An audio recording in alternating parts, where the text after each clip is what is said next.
성경 말씀 열왕기하 5장 15절에서 17절까지 말씀을 함께 보십니다. 말씀을 찾으셨으면 우리 같이 한 목소리로 한번 읽어볼까요? 자, 시작. 나아만과 그의 모든 수해문이 하나님의 사람에게로 되돌아와 엘리사 앞에 서서 말하였다.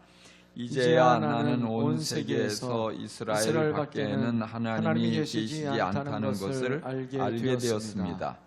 부디 예언자님의 종인 제가 드리는 이 선물을 받아주십시오. 그러나 엘리사는 내가 섬기는 주님께서 살아계심을 두고 맹세하지만 나는 그것을 받을 수가 없소 하고 사양하였다. 나아만이 받아달라고 다시 권하였지만 엘리사는 끝내 거절하였다. 나아만이 말하였다. 정 그러시다 하면 낙이 2마리에 실을 만큼의 흙을 예언자님의 종인 저에게 주시기 바랍니다. 예언자님의 종인 저는 이제부터 주님 이외에 다른 신들에게는 번제나 희생제를 드리지 않겠습니다. 아멘. 오늘 말씀 강권과 거절 했는데요. 우리가 주일에 나아만에 관한 말씀을 함께 들었죠. 나아만이 정말 불치의 나병, 그야말로 저주를 받은 것으로 상징하는 이 문둥병을 그야말로 깨끗이 치료받고 세 살이 아주 돋아나는 놀라운 기적을 경험하게 되었습니다. 물론 나아만의 믿음, 하나님이 그 믿음을 받으셨고 순종하는 믿음, 겸손히 이제 순종하는 그 귀한 믿음을 받으셔서 이렇게 치유해 주셨는데, 사실은 믿음보다 더 중요한 게 뭐냐면 은혜입니다. 은혜, 하나님의 은혜로 치료를 받은 거죠. 하나님만이 하실 수 있는 일, 하나님만이 행하실 수 있는 놀라운 기적을 나아만에게 베풀어 주셨어요. 근데 이것은 사실 나아만이 이뻐서가 아니에요. 나아만이 잘해서도 아니고요. 하나님의 은혜입니다. 전적으로 하나님의 은혜로 이런 놀라운 하나님의 능력을 경험하고 나아만에게 새로운 삶이 주어진 것이에요. 그러고 나니까 이제 새로운 세상이 나아만 앞에 열렸고 너무너무 감격스럽죠. 너무 기쁘죠. 신나죠. 행복하죠. 그렇다고 나아만이 곧바로 얼마나 빨리 가서 아내에게 또 사랑하는 자녀들에게 자신에게 일어난 일을 보여주고 자랑하고 싶겠어요. 빨리 돌아가서 이제 왕 앞에 서서 이렇게 치료받았다고, 이제는 내가 어떤 일도 해낼 수 있다고 이렇게 자랑하고 싶지 않겠어요? 그럼에도 불구하고 나아만은 하나님의 사람에게로 돌아왔다 그랬어요. 하나님의 사람에게로 되돌아왔다. 그리고 하나님이 하셨다고 간증을 하죠. 이제야 나는 온 세계에서 이스라엘 밖에는 하나님이 계시지 않는다는 것을 알게 되었습니다. 이렇게 간증을 하고, 그러면서 부디 예언자님의 종인 제가 드리는 이 선물을 받아주십시오 그랬어요. 선물을 엘리사에게 지금 가지고 와서 드리는 거예요. 그 선물이 어느 정도 얼마나 어마어마하다고 그랬죠? 앞에 있는 여기에 보면 이제 이스라엘을 향해서 출발하면서 5장 5절에 보면 은 10달란트와 금 6,000개와 옷 10벌을 가지고 가서 그랬어요. 그래서 여기 은 10달란트가 어느 정도라고 그랬죠? 기억나세요? 은 한 달란트는 6,000데나리온, 한 데나리온이 장정 한 사람의 하루 품삯이니까 10만 원씩만 쳐도, 요즘 10만 원 받고 일하는 사람 없어요. 20만 원, 30만 원 막 그러는데 10만 원씩만 친다 할지라도 6,000데나리온이면 얼마라고요? 잘 모르겠어요? 6억 원. 거기 10달란트니까 60억 원, 60억 원. 별로 놀랄만한 금액이 아니죠. 금 6,000개, 금 6,000개. 한 개면 어느 정도 클까? 적어도 짐작하기는 최소한 한 양은 될 거야, 한 양. 요즘 금 한 돈이 대충 찾아보니까 42만 얼마 뭐 이렇게 나가더라고요. 얼마나 금값이 올랐는지. 그러면 한 양 하면 한 400만 원 쳐도 여기 6,000개면은 얼마예요? 어림잡아 계산해도 한 240억 정도 돼. 그럼 60억 플러스 240억이면 300억. 옷 10벌은 빼고라도 이 당시에는 옷값이 아마 꽤 비쌌던 것 같아요. 그런 선물을 들고 와서 받으시라고 선물입니다. 지금 하고 있는 거예요. 근데 이상하게 엘리사가 거절하는 거예요. 거절. 다시 나아만이 다시 받아달라고 권하였다 그랬어요. 개역 성경에 보니까 강권하였다. 강권이 뭔지 알죠? 그냥 인사치레로 하는 게 아니고 막 받아달라고 때를 쓰다시피 사정을 하는 거죠. 그런데도 끝까지 거절하는 거예요. 일부만 이래도 받으면 얼마나 좋아요. 어떻게 생각하면 지금 이 엘리사가 혼자 사는 게 아니에요. 이 4장 마지막 부분에 보니까요, 100여 명의 선지 생도들이 있었어요. 그 사람들을 100여 명. 그러면 그 사람들을 다 엘리사가 먹여 살려야 되는 거예요. 자기 식구들 얼마나 많이 먹겠어요. 흉년 속에, 어려움 속에. 이 300억을 가지고 먹고 살면 엘리사가 죽을 때까지 아마 먹어도 남을 거예요. 먹고 살아도 돈 걱정하지 않고 아주 풍족하게 쓸 수 있을 거예요. 그렇게 그런 어마어마한 돈인데 거절을 한다고요. 너무 많으면 왜 너무 부담스러워서 그랬을까? 너무 금액이 커가지고 감당하기 어려워서 거절했을까? 아니면 원래 엘리사가 돈 욕심이 하나도 없는 아주 그야말로 무소유, 빈손으로 왔다 빈손으로 가는 인생 뭐 이까지 게 필요하냐? 그래서 거절을 했을까? 욕심이 없어서 왜 거절을 했을까요? 곰곰이 생각을 해봐요. 강권을 하는데 일부만 조금만이라도 놓고 가라 그러면 되잖아요. 자신이 뭐 그거 안 쓰면 그 참 전부들 어려워가지고 먹을 게 없어가지고 지금 난리들이잖아요. 뭐 해가지고 국 끓였는데 독이 들어가지고 죽을 뻔하기도 하고, 또 여기에 보면은 뭐 누가 먹을 것을 가져왔는데 그거 가지고 막 기도해가지고 하나님의 기적으로 막 그게 오병이어의 기적처럼 막 늘어나가지고 100여 명의 사람이 충분히 먹게 되었다. 뭐 이런 얘기도 나오는데, 그건 한번 그런 일이 막 있고 이렇게 아슬아슬하게 살지 않고 이거 가지고 마음껏 풍족하게 살 수 있잖아요. 근데 엘리사가 거절을 했다고요. 그러니까 나중에 보면은 게하시가 우리 선생님이 이해가 안 된다 그래서 살짝 종들을 데리고 가가지고 선생님이 보냈다고 거짓말로 해가지고 요구하는데 은 한 달란트도 얼마예요? 6억 원이에요. 6억 원. 그러니까 아이고 무슨 얘기냐, 2달란트 받아가라. 그래가지고 이 달란트 나는 처음에 뭐 요만한 정도 생각했더니 그게 아니고 이 돈을 자루에다 꽉꽉 채워가지고 두 사람이 짊어지고 갔다가 하는 거 보니까 이게 엄청난 부피예요.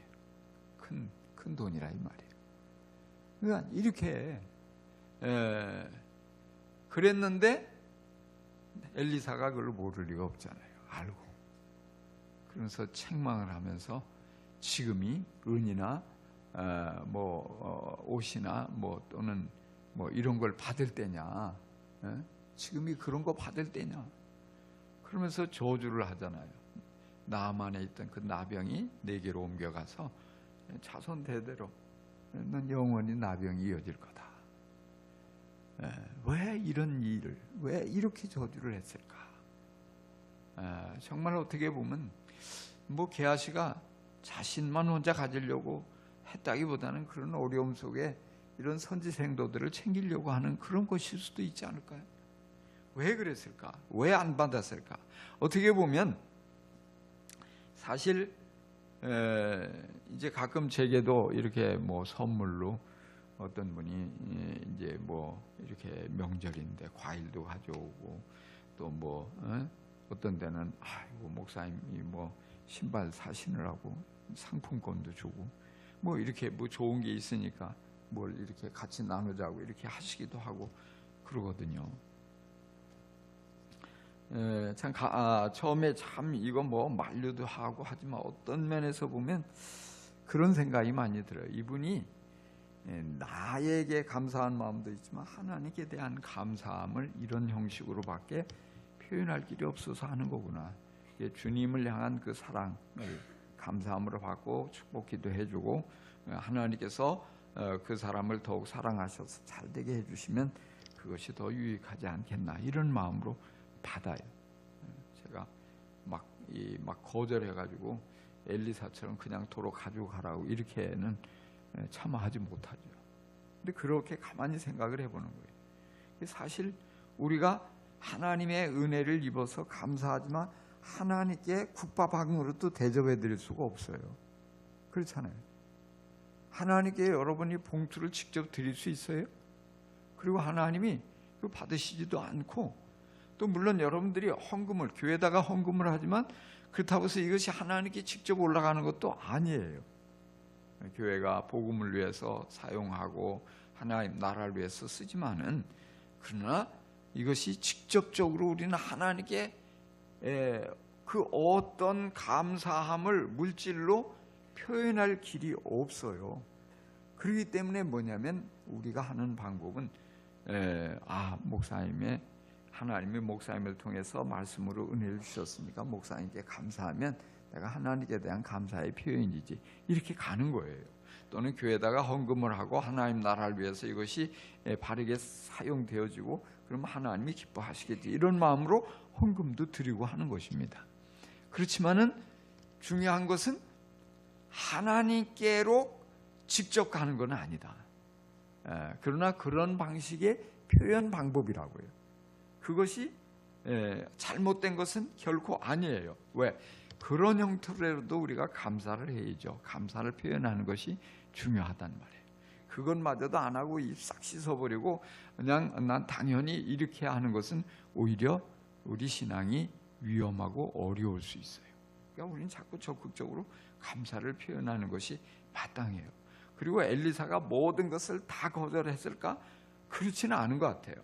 우리가 4장 마지막 절에도 보면 어떤 사람이 가서 보릿빵 뭐 20개 가져오고 그리고 어떤 이 곡식 한 자루 가져온 얘기, 그래서 그걸 100여 명 함께 기도하고 먹은 얘기를 보면 엘리사가 받았어요. 그리고 이 부유한 한 부인이 엘리사를 위해서 다락도 짓고 지나가며 거기 와서 쉴 수 있도록 그걸 만들어 놓고 뭔가 그렇게 섬기고 이런 것을 엘리사가 거절하지 않았어요. 오히려 거절하지 않고 기도해주고 그 가정에 뭐가 필요한가, 자녀가 없구나, 자녀가 있도록 기도해서 자녀가 태어나도록 한 이런 일들도 있어요.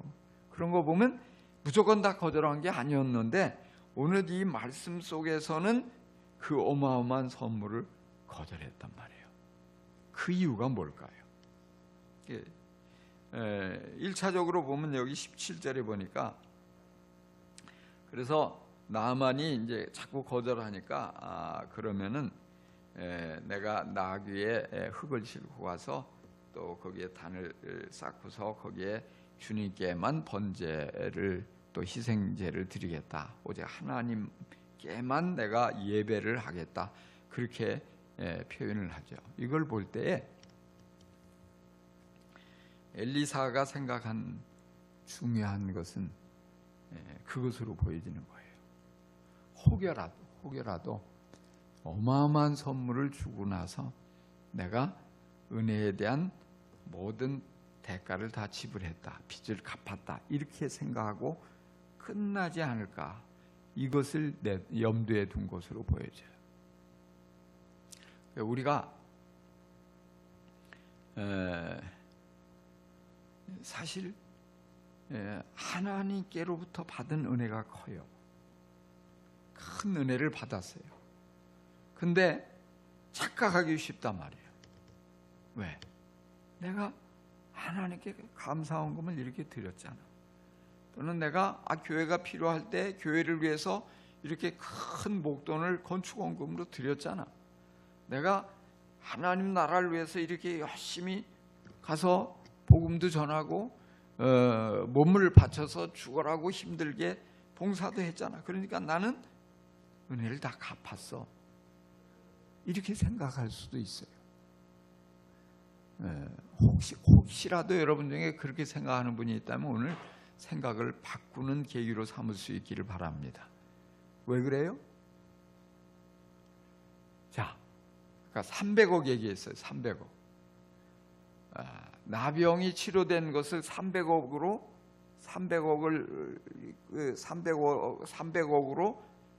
다 지울 수 있을까요? 갚을 수 있을까요? 아마 나만에게는 그거보다 10배, 100배, 1000배 재산이 있었을 거예요. 근데 재산이 아무리 300억, 3천억, 3조 원이라 할지라도 죽으면 그 돈이 무슨 소용이 있어요? 죽으면 그의 권력이 무슨 의미가 있어요? 죽으면 다 소용없어요. 끝나는 거예요. 나병으로 지금 온몸이 썩어서 죽어가고 있는 상황에서 치료된 것은 돈으로 환산할 수 없는 어마어마한 은혜를 입은 거예요. 이 은혜가 누구로부터 온 거예요? 하나님께로부터 온 거예요. 그럼 평생 하나님의 은혜를 감사하며 하나님의 은혜를 잊지 않고 하나님께 예배하며 살아가는 것이 이것이 마땅한 거예요.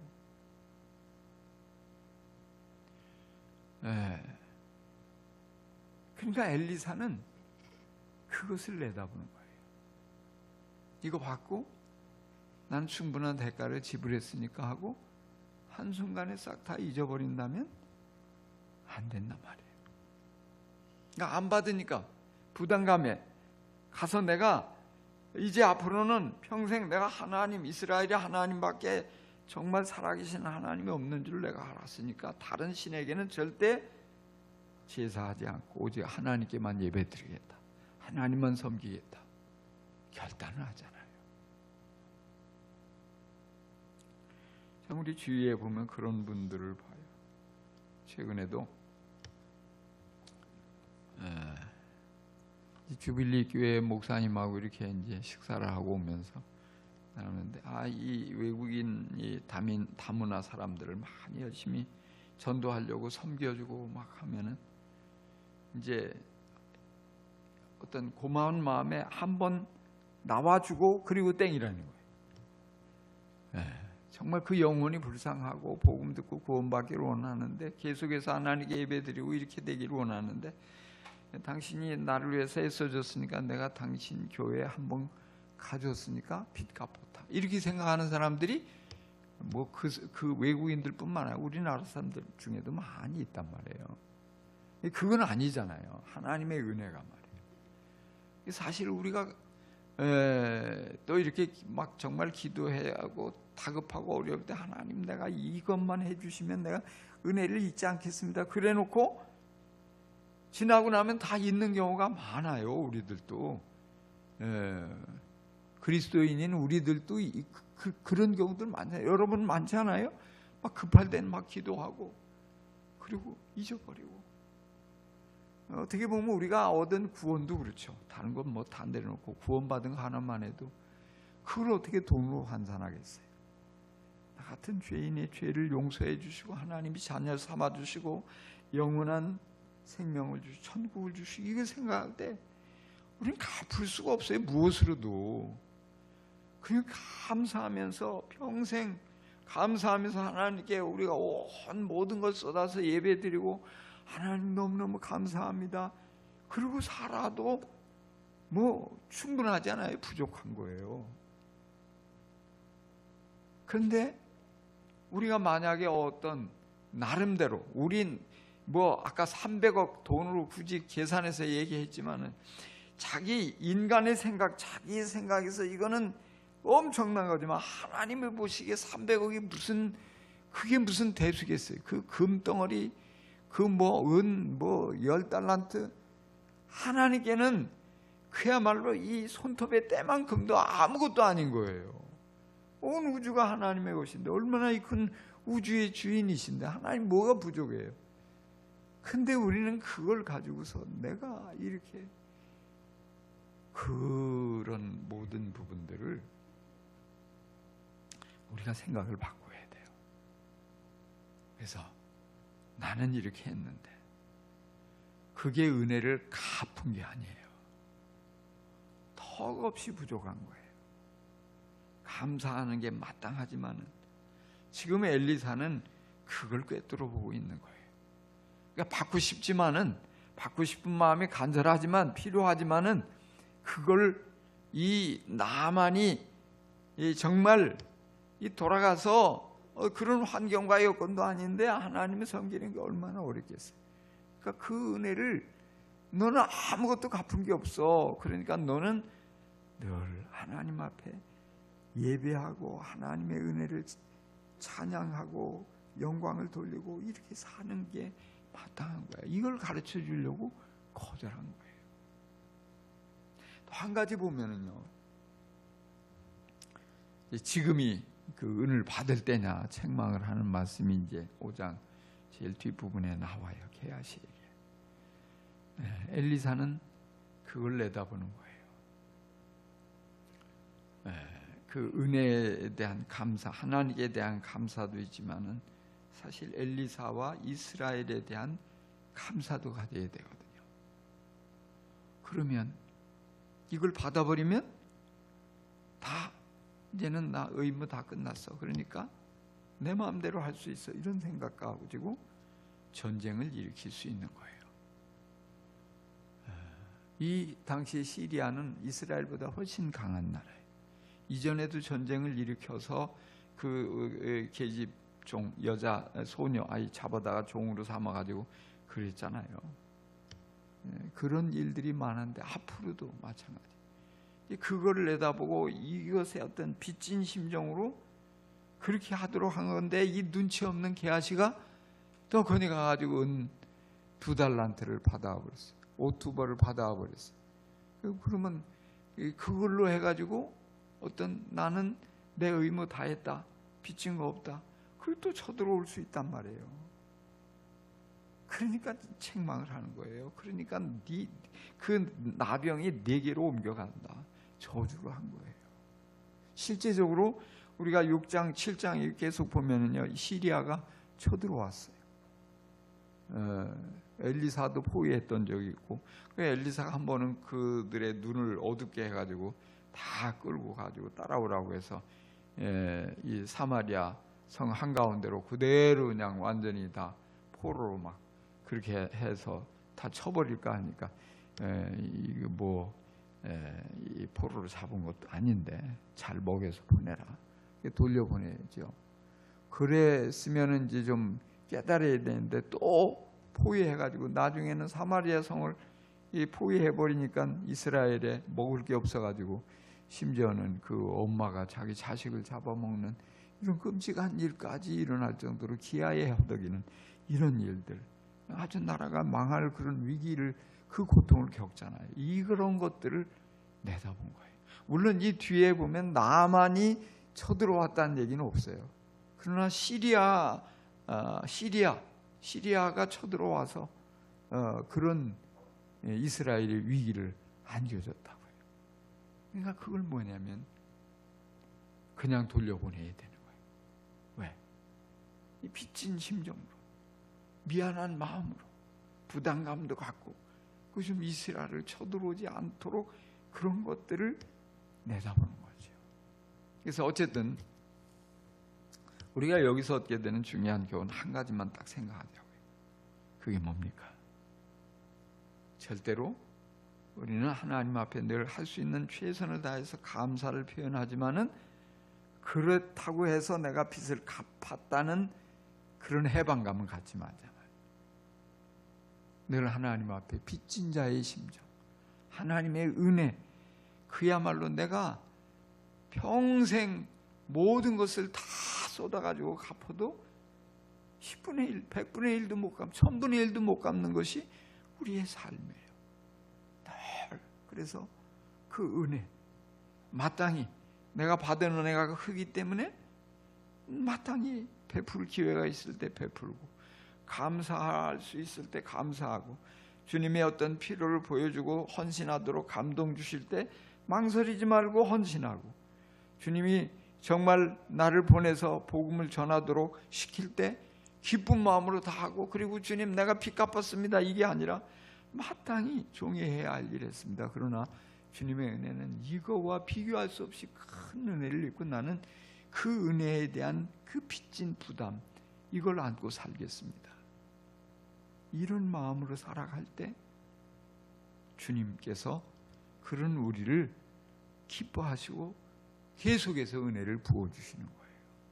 근데 만에 하나라도 정말 쥐꼬리만큼 갚아놓고 말이지, 물론 자기 딴에는 내가 할 수 있는 그 힘을 다해서 힘껏 내가 헌금했으니까, 헌신했으니까, 순종했으니까, 큰 일을 감당했으니까 주님 나는 할 일 다 했습니다, 고개를 고추 세우고 이렇게 하면은 그걸로 끝인 거예요.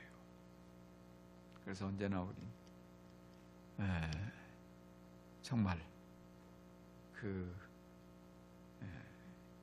우리의 마음 가운데 자꾸 은혜에 대한 감격이 사라지는 이유가 뭐겠어요? 구원의 감격이, 감사가 식어지는 이유가 뭐겠어요?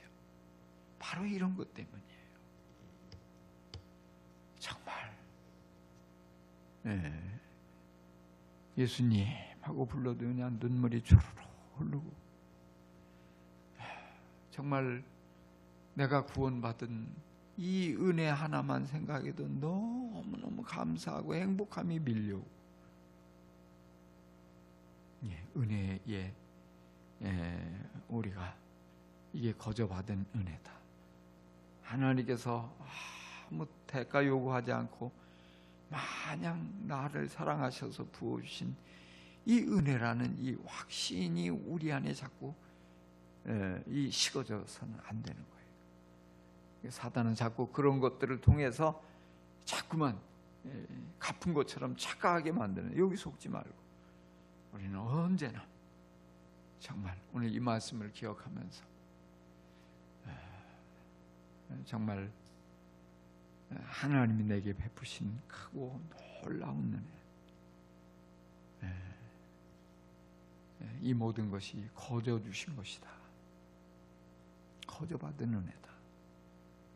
이걸 꼭 잊지 말고 기억하면서 감사하며 살아가는 그런 아름다운 성도들이 될 수 있기를 간절히 축원합니다.